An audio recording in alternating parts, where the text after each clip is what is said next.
If you had to create a human, what would you put them through to make them tough? It probably wouldn't be a really chill life. Yeah. What would you put them through to make them patient? You probably wouldn't give them things immediately. And so it's like, we want these traits, but each of the traits has a price tag attached to it. And it's just like, do you want to pay the price tag to get the thing? And so I think if people reframe the period of life that they're going through as the price that they're paying out of their wallet, but the wallet is their time, it's the seconds of life that they're trading for it, then I think more people would be willing to make the trade. Because at least when I look at myself, like when I'm 80 something years old and I'm looking back on my life, I want to have these traits. But in order to have those traits, I know I have to go through these things. And I think for me, that's given me a lot of comfort in hard times.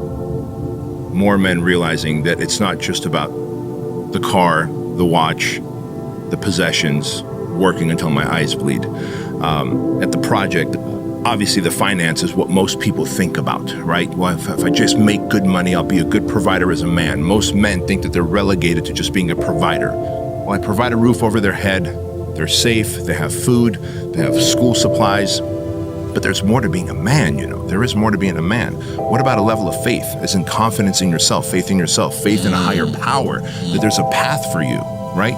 Faith in your friends and your circle of influence, that these guys who set up this amazing studio can set it up in a way that we can have this moment, right?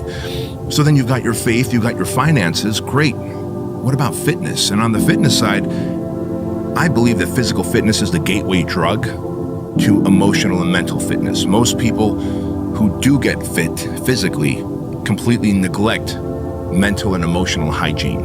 And they are living stressed, overwhelmed, addicted to vices, or financially broke because they completely forgot about the other F pillars. And so that fitness is really about, can you be physically fit? Because think about what level of focus, consistency, delayed gratification, discipline that is required for a man to get lean, jacked, and stay lean and jacked for a prolonged period of time. That's a lot of shit you gotta do. You're up 2-0. What's the story? Are you not happy, or you're only half happy, or? Still to be happy about. You're up 2-0. Job's not finished. Job finished? I don't think so. Okay. I had to use all this negative shit that was making me weak and horrible as a person. I had to use this as the power that now fueled me. I had to flip it on its head and say, hold up. This might be exactly what I need.